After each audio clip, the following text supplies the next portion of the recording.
Yeah, now we're live, I think. Yes, looks Yeah. like it. Yeah. Well, we'll wait a couple minutes for people to join, but thank you for being here, Susanna. Thank you for inviting Um, me. Very exciting. Never done webinars before. no? So I'm always, I've talked a lot on camera, but that's mostly for like professors, teachers, other students, but Yeah. not necessarily like a webinar. So that's Well, I also think something new and exciting for me. yeah, I think talking to professors is way more scary than talking to me, I think. Yeah, probably, yeah.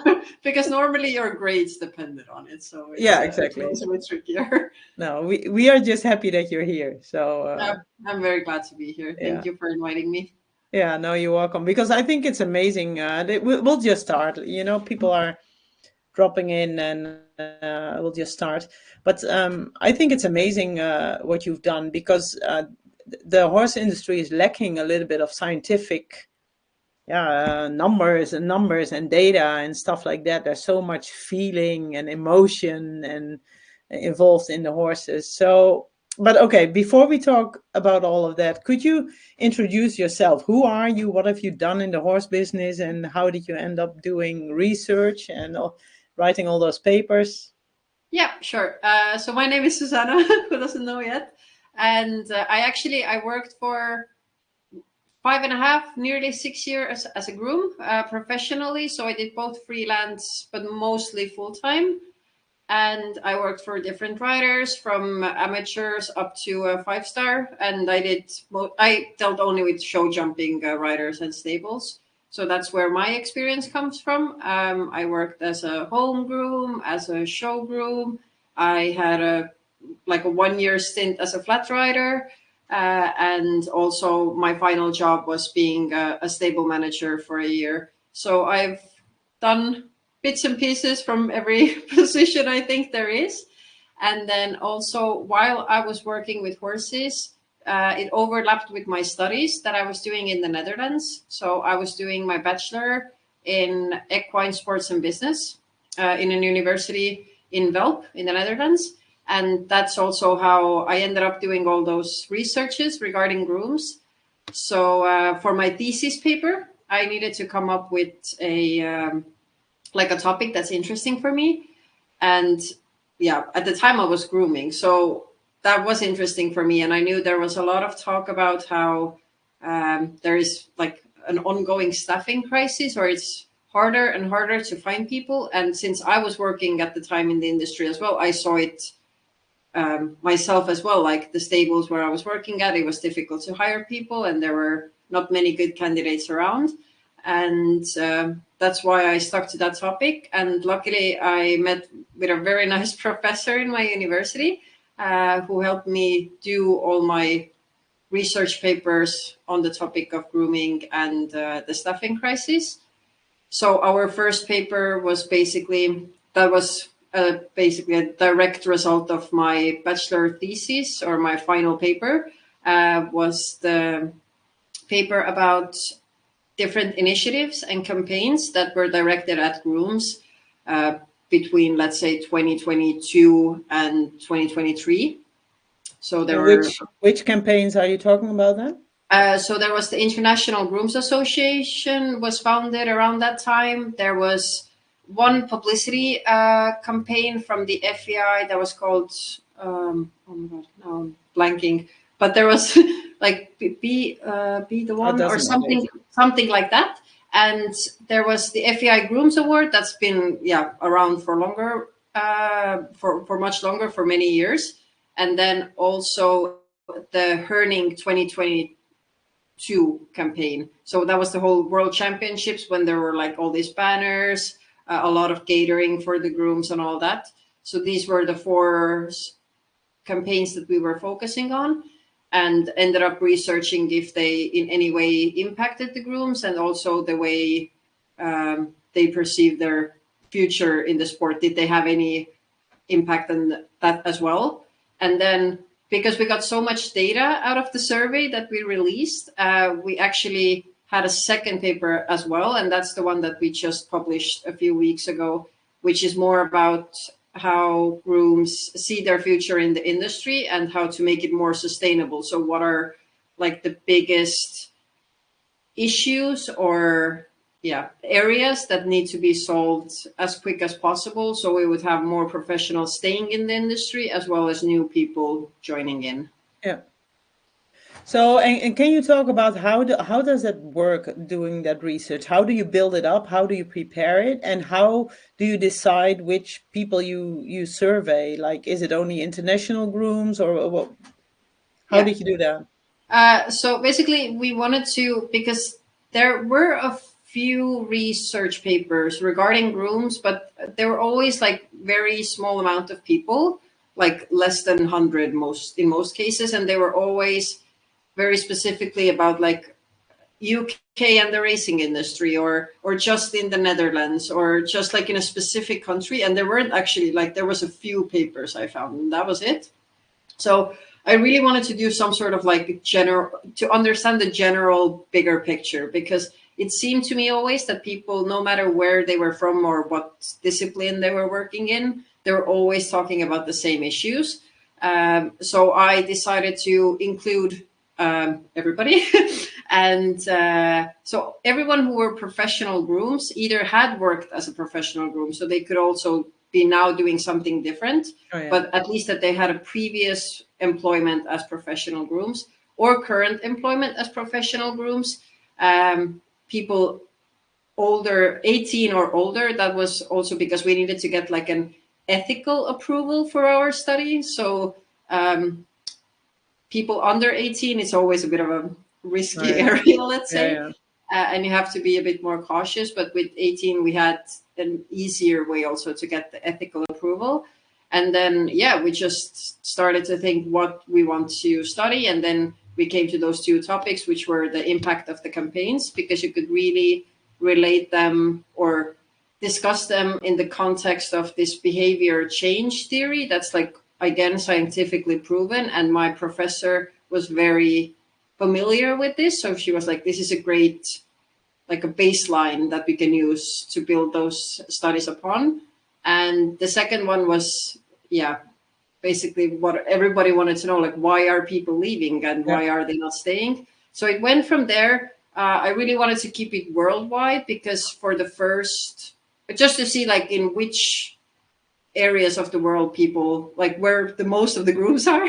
And also then you can just have a picture of what areas are perhaps like most impacted by it. So we had a lot of people, of course, from European countries, obviously, Germany, the Netherlands, Belgium, France, UK. And then we also actually had some people from Asia and Australia, but that was relatively small amount. Yeah. And a lot of people from the States, but also the time we were running the survey, it was Florida, the wet season. Oh, yeah. So I think a lot of people also were just there temporarily, perhaps. But a lot of people from the US, because they also have a lot of different rules compared to us. They have these national shows are a bit differently regulated from Europe. And the world there is a bit different, maybe in show jumping terms, like they have the hunters and everything. So I really wanted to get like as big of a sample as possible, but really that these were like professional grooms. You could also have been like a full-time, part-time freelance. We didn't care, but just that you had worked like like that would have been your main source of income. That was important for us. And did you also have grooms from South America and Africa, maybe, or no? No, I don't remember that we had anyone from there really. I do remember there were people from Asia, but most of them still like Europe and the US. That was, if there were any from South America, North America and Europe. If there were any from South America or Africa, there was really maybe a few, so it didn't really influence the bigger picture.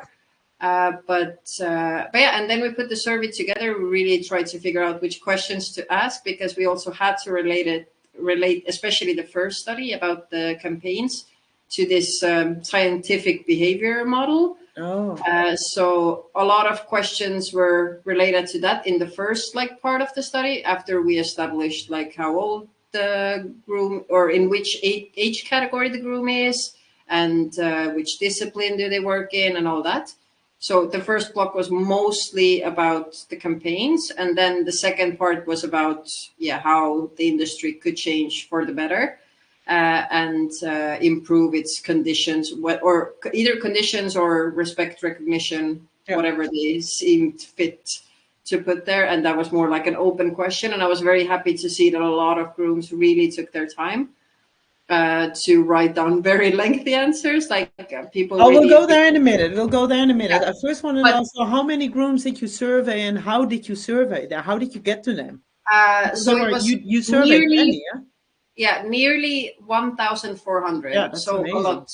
We didn't expect that at all, but luckily there was a few really big like equestrian websites, like for example World of Show Jumping and Horse and Hound and Equinews, that shared it. And then I think also just people shared it with each other, because it was really crazy. Like, to make it scientifically reliable, I think needed 400, but I nearly got like 1,000 more. So I was very happy to see that, because that just gives more weight and value, in my opinion, to the survey. And we did it online. So I think that was in our case because we wanted to have really a lot of people involved. That was by far the easiest. We kept the survey open for approximately 2 weeks, if I remember correctly. And it was like accessible for everyone. So you just had to confirm you're a groom. So it was a bit of like just in like good faith that people don't go to mess it up. But that they accept, the conditions, that it's like anonymous. People could say whatever they want. And it was nearly, I think it was 1,380 or something like that. So really a lot of people, which I was really, really happy about. So, and now the results. Tell us about those. What did you get out of it?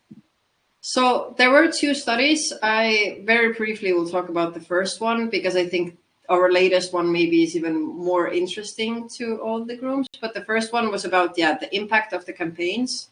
So as for grooms as a sector, they really thought that international, like creating the International Grooms Association was a very like noteworthy thing to do. And as a sector, it helps a lot. But actually, like on a personal level, they didn't feel, I think it was nearly 56% that didn't feel impacted by any of those campaigns, which already like made me a bit alert that, okay, apparently these campaigns maybe don't address the real issues that grooms think affect them the most. And then once we got going with the second research and started like going through the results of that one, we really saw that indeed, like if we had the first one next to our second paper, we could say, okay, makes sense, because in our second paper, the main thing that came out was that it was 80% that it's about working conditions. Like the working conditions need to improve in order for grooms to stay in the industry longer and see their career as a sustainable one in the long run. Not that they do it just for a few years and they're out, but they really want to stay for longer. So working conditions is like better salary, better, like more reasonable working hours, better conditions at shows, which is like really relevant now, I feel, because those late night classes and articles about them keep coming up. And also the catering at the shows, because it's, especially if there's like a 5-star show going on and 1-star or 2-star next to it, only the 5-star grooms will get the food.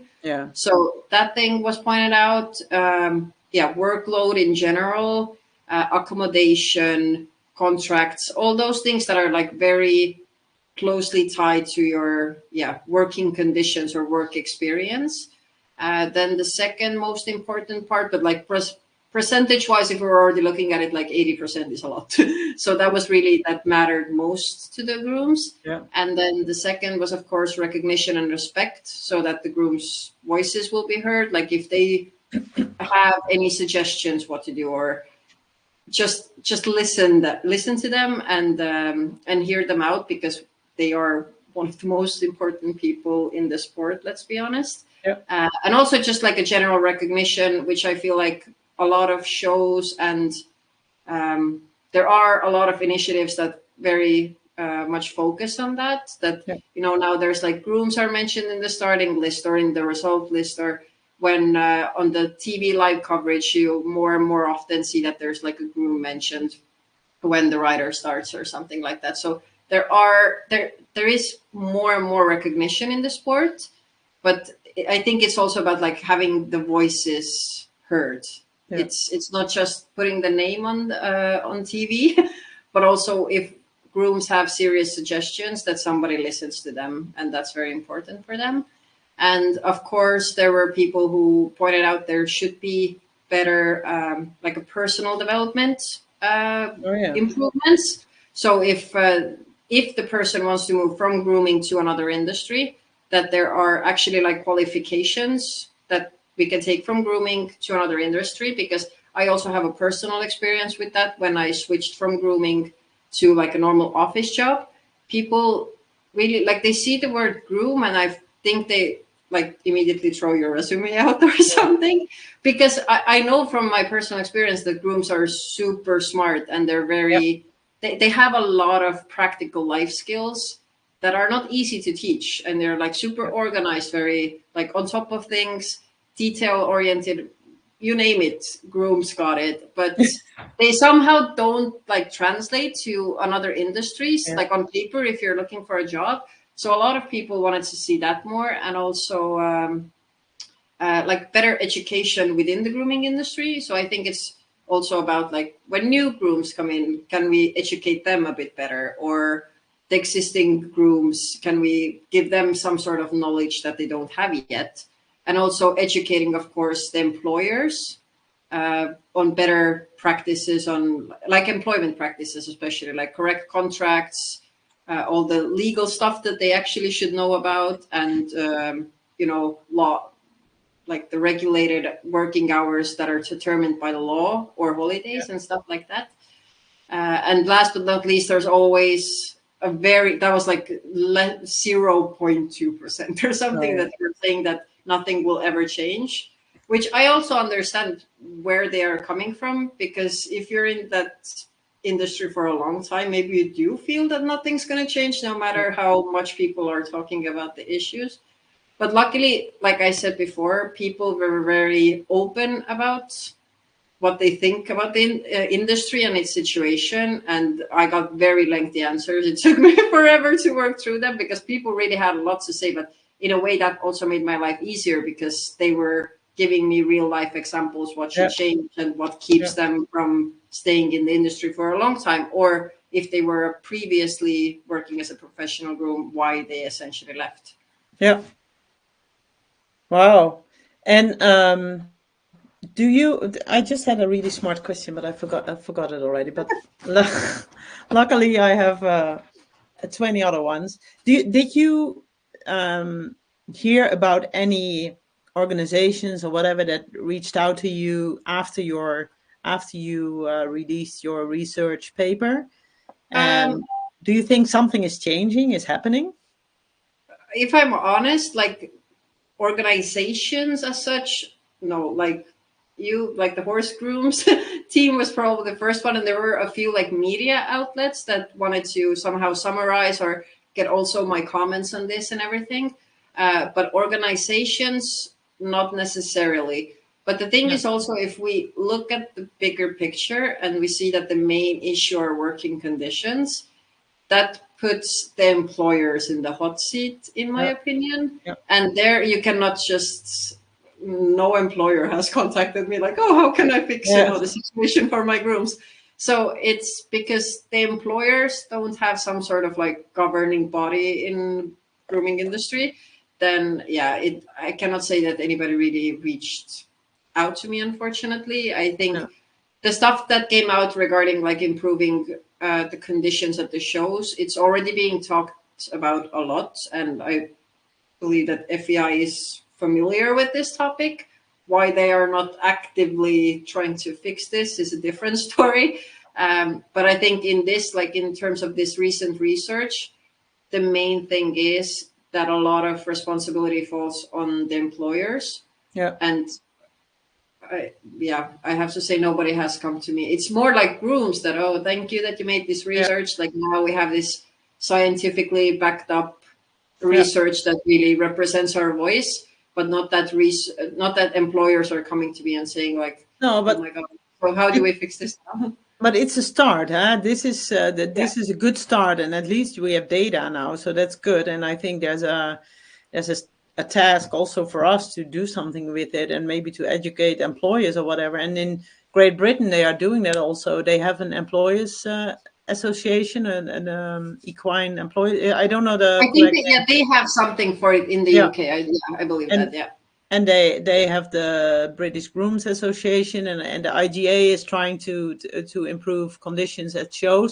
And I also know, we all know, that is just a tiny. We'd rather have good working conditions and easier days, shorter days, and a weekend to recover from the hard week than coffee or whatever at a horse show. But it's a step. It's a step forward, I think, at least in my opinion. But did the grooms also give you solutions, like how what can we do to improve the industry?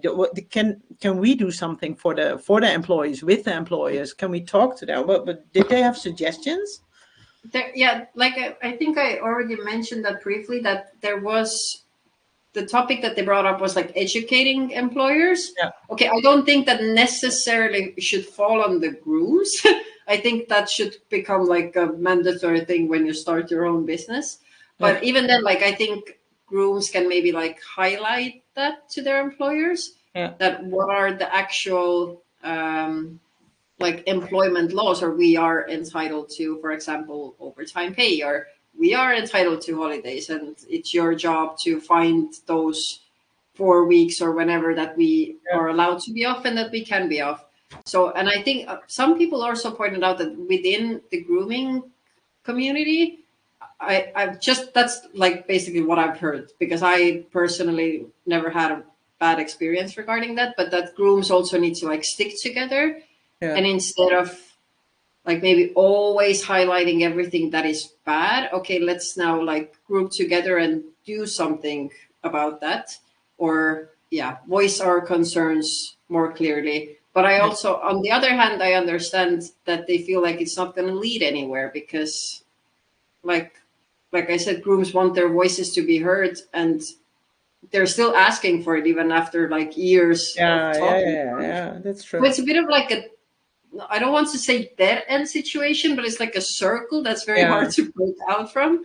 yeah, Because I do feel like grooms, yeah, you can like support each other and voice your concerns, but if nobody really takes you seriously and listens to you, it's also like, okay, for how long am I just gonna scream into the void?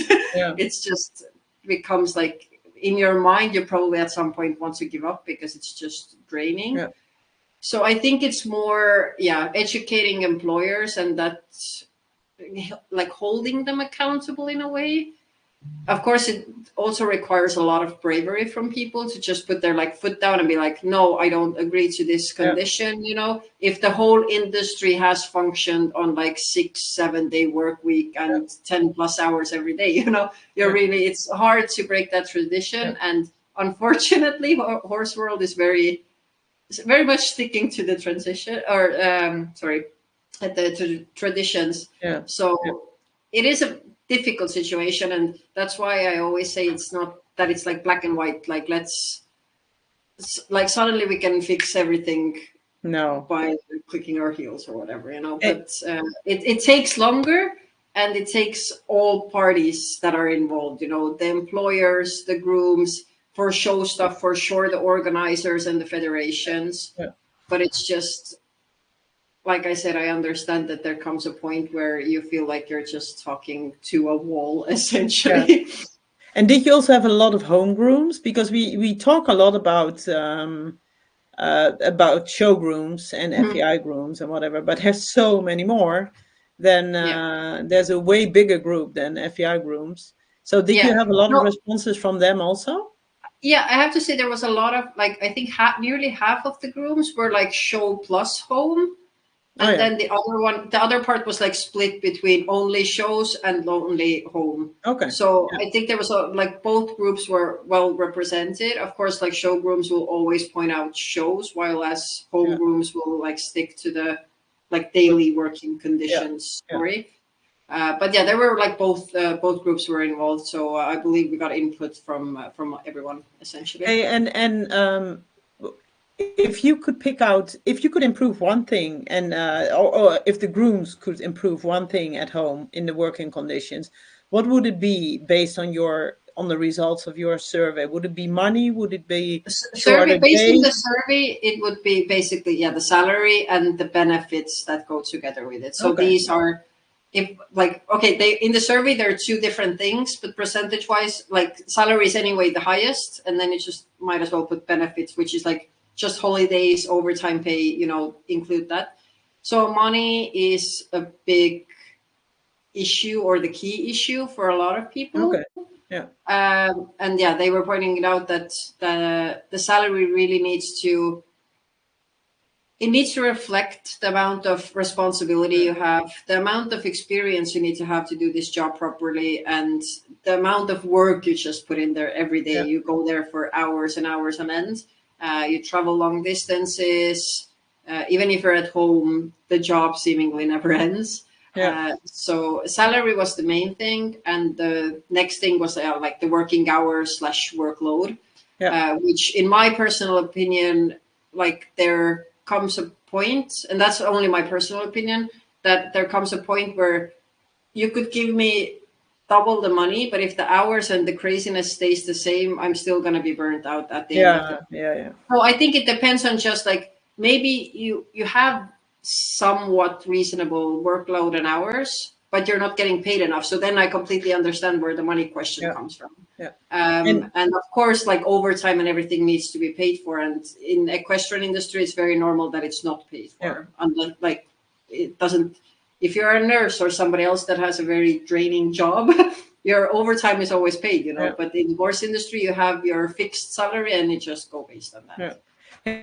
And was there a difference between grooms from different continents, like the US, Europe, Asia? Was there a Yeah. No. difference in like what they said about salary, for example? Because in general, I think grooms in the US make a little bit more money. I think maybe I'm. Was there a difference? I have to be honest, we, in our research, we didn't, like in that paper, we didn't do the scientific tests or the statistics Okay. tests to separate people based on the countries and all that. And also, I didn't notice that, for example, that people from the States would mention money more or Yeah. less. Okay. So I would say it's more like a general issues are everywhere the same. And I Yeah. do believe, like in the States, yeah, you get X amount of money, maybe more, but if the hours and everything is crazy, you're still find, problem areas that should be solved. Yeah. Hey, and a little bit about yourself, because I think I didn't even ask where you're from, because you're not from the Netherlands. No. So where did you come from? I'm from Estonia, so that's also where I started riding when I was 7. And yeah, I rode like in a riding club for 10 years. And then at some point, I really just wanted to try out grooming, because a lot of Estonians at the time went to do like freelancing and like these like 3-4 month short-term jobs abroad, and it looked super exciting. Yeah. And I was just also like, there was a few times I could freelance for my friend in Estonia, who was at the time like one of the few ones that were doing international shows. Also, again, looked super exciting for me. So then, yeah, before I even graduated high school, I did this like 3-month stint in Germany, which was, I had a very nice experience for my first like professional job. And then after I graduated from high school, then I moved to the Netherlands because of my university. And then I was like, okay, whatever, in the Netherlands, it's one of the biggest like horse countries in Europe and in the world. So what's a better way to like get my grooming career or try it out than here? And that's why I kept going. And after that, I'm like going between the Netherlands, Belgium. I was back home for a minute, like for half a year to do another internship for my studies. But mostly it's been between the Netherlands and Belgium. And what are you doing now? And what are you gonna? How do you see your future? Right now, I stopped working with horses at the end of 2024. and I'm working now as a personal assistant. I actually work for a rider, so I still have some sort of contact with horses, which is Yeah. super nice because I never left the job because I didn't like horses anymore. I just didn't think that I can that I want to um, live the lifestyle that You're comes just with one of grooming. those grooms he Yeah, surveyed. exactly. But for me, it was really like the hours, and it was not even about the money per se for me, but more it was about the hours and the workload. And I really felt like tired all the time. So Yeah. I was more afraid that my health can take it. Yeah. And yeah, I decided to try something else. So now I'm working as a personal assistant. Still, am I in contact a bit with the horses? I can ride sometimes, which is super nice. And yeah, I do that. I do like remote work, Yeah. and I mean, life will tell Yeah. if I come back to the horses or not. But I have to say that horses will always be there. We always know that there will be plenty of work with horses, and if I ever get the ick to go back to grooming, then I think that door is always open for me because my personal experience was relatively positive for the whole 5.5 years that I Yeah, did. but there's a reason that you left the industry, and Yeah, that's exactly. But at the end of the day, it's still like, even if I had a positive, like, what, because I know a lot of people have it a lot worse. yeah, yeah, yeah, So yeah. my experience, like, I had nice bosses and everything, and it was always paid on time, and I never had a problem with that. But it's just the lifestyle that comes with it. You really have to be a very tough cookie. Yeah, And for me, it was just, I really wanted to have a life outside of horses and yeah, try to build some sort of social life, have other hobbies as well, and have time for them and energy. yeah, So that's yeah. why I decided to step away. So life will tell if I stay away from the grooming or I eventually find my way back. But I think for now I'm very happy with where Yeah. I am and how my life looks like. Yeah. So I think I will for now stick with my office job, let's say, Yeah. and yeah, go from there. Hey, I want to say something to the people that are joining us. Like I didn't say it in the beginning, my apologies. Like if you have questions, please put them in the chat or in the. There's also Q&A, I believe. Normally we have another a HorseGrooms team member here who monitors the questions, and then I can just keep talking with Susanna. But now it's just me. So if you guys have questions, please put them in the chat. I'll see if there's a Q. I don't see the Q&A. So please put them in the chat, and then I will. I think Susanna can also see them if you do, and then I will ask them. But in the meantime, until there are questions, and maybe there are no questions, that's totally fine. Also, I think we've covered a lot already, and I also think us grooms and managers and flat riders and home riders and home grooms and show grooms and whatever, we know that's the issue. But I personally think it's just great that there's data now, because a lot of the big organizations, the official organizations, when you go there, when you want real change at government level or then you need data. You cannot come like, yeah, no, we don't, we have to work so long. Like, yeah, okay, show it, prove it. What is it? What's the problem? And if you have a survey among like almost 1,400 grooms all saying the same thing, that is pretty impressive. And then you have something substantial, I think, to go to those, how do you call them, organizations and Yeah, yeah, like bigger, yeah, governing bodies, whatever. governing bodies. That's Yeah, the right word. Yeah. yeah. But no, I truly, I believe the same. I think it's always been like a lot of talk among the grooms, which I completely like. Also, nobody wants to put their employment in jeopardy and go and speak up. I get it's a lot to ask. But I do agree that I really like the fact that there's now like some sort of scientific data, and like I said, there's strength in numbers. So the fact that there was Yeah. nearly 1,400 people responding to my survey, and we could make a research paper out of it, I'm very happy with that, because now Yeah. you can, if somebody comes up to you and says, yeah, what are you guys complaining about? I've heard it myself. You're the only person who has a problem. I'm like, yeah, well, now I can pull out the paper and say, Yeah. no, no, I don't. Exactly. Because Yeah. I think that Yeah. that's the thing. Like, now there's something to fall back on if Yeah. people feel like they're being like wrongfully judged for their comments on this. Yeah. Because Yeah. there are other people who think the Yeah. same. And I think we should try, as HorseGrooms and the International Grooms Association and all those organizations, we should try to develop, yeah, well, resources like how do you talk to your employer, or maybe we should think of Yeah, something how we can that's reach them. the tricky part, because employers, they're all different. You have from such different like financial backgrounds. Some Yeah, are, the money never ends, and yeah, some are more like they really struggle to keep their business yeah, afloat. They're just different type. They're also just genuinely different type of people. People who are more open to change and willing to hear you out. Whether the other ones are like, no, it's my way or the highway. yeah, So it is a bit of a tricky topic, and I know there were a few rooms that did point out that we should have some sort of union, which I do like feel that would be great. The only problem here is the employment laws per country are so different. yeah, So to have some like big, let's say EU wide or US wide or whatever grooms union, it's going to be quite difficult to enforce whatever the grooms would be asking, yeah, because employment laws are different.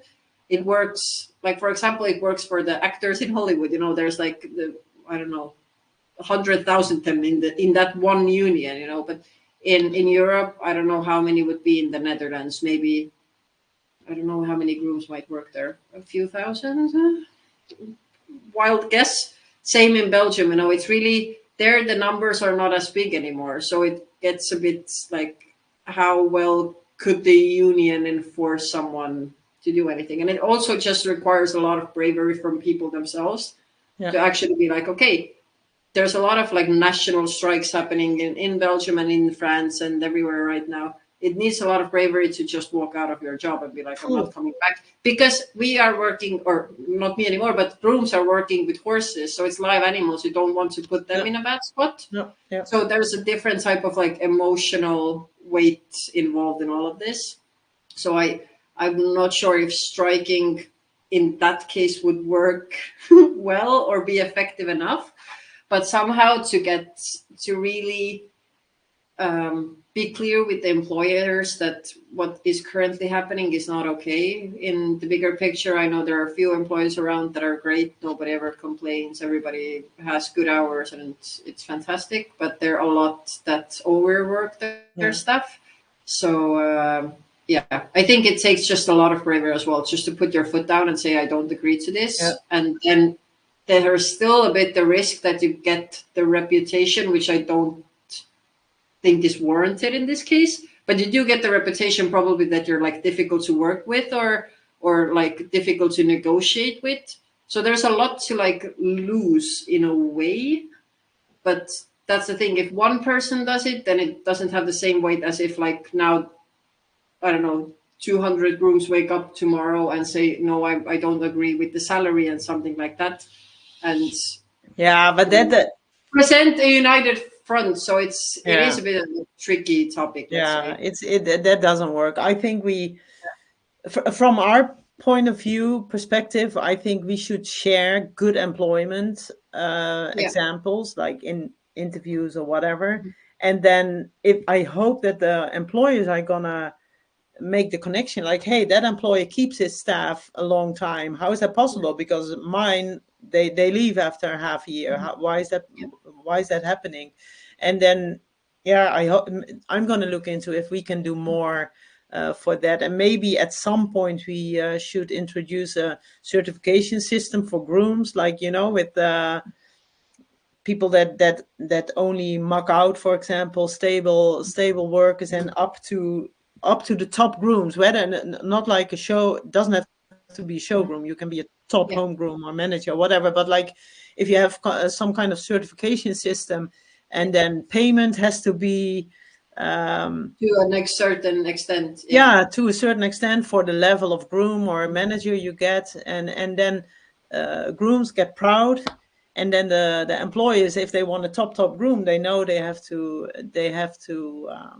give benefits and pay Yeah. well and give them a 5-day work week or whatever. Yeah. So yeah, there's a lot No. to do, but I think what you did is a big step in the right direction, because it's going to help a lot. I'm 100% sure. Like for everybody who's talking to those governing bodies, like you said. Yeah, exactly. I like I said, I hope there's strength in numbers, and now there is scientific data to back it up. And also, like you said, to bring out like these positive examples in terms of Yeah.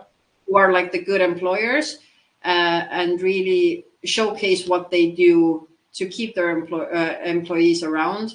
So Yeah. is it recognition? Is it recognition? Is it the Yeah. salary? Is it the actual working conditions? Because it's we can already see it from other stuff happening in the equestrian industry. For example, if Henrik decided that all the shoes are now coming off and half of my horses are barefoot, suddenly everybody took their horses like were barefoot, you know. So it's obvious that in the equestrian industry, people still look up to other people. And I think if we can make like a positive example out of that, that would be very much like beneficial to the grooms as well. And like you said, this tier system, the only thing with the tier system, there are always people who are like, yeah, but I'm willing to go a bit lower, you know, salary wise. They're like still willing to cut some corners if they can get to the certain stable or certain employer. So that's the thing, like how strictly can you in real life enforce it? Although I do think it's a good idea that there is at least some sort of like minimum salary requirement. But then it's just the matter of fact that how easy it is to reinforce it, or also that you have different countries. So again, the legal requirements come into play. And if there's if there are some benefits, like do you get a very nice apartment with your job, or you know, a company car or something like that. So there's a little things that also come into play here. But we've looked into it a little bit in the US and also in Europe actually. But in the US, you have the problems with all the states. They all have different requirements and different. So legally, it's almost impossible to arrange something for all the grooms. All the grooms in the US is difficult already. All the grooms in Europe, maybe with the European Union, all the countries that are within the European Union, you can do something. But well, no, actually no, because it's like in the US with the states, it's the same country. In Europe, it's the same union, but it's all different countries with their own rules and laws and employment laws or no employment laws. So it's not easy. Exactly. It's like I said, there was this like recommendation from some of the participants that let's do like a union, grooms union, to actually like enforce employment laws. But then you straight away run into the problem that the laws are different in each country. So how would you actually in reality reinforce it?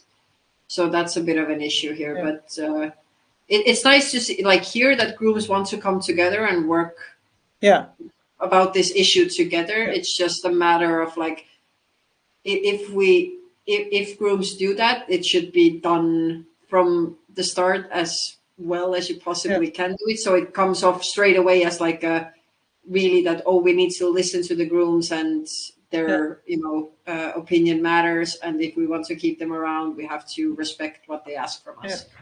But well, I will at least, it's not going to help much, but it's something.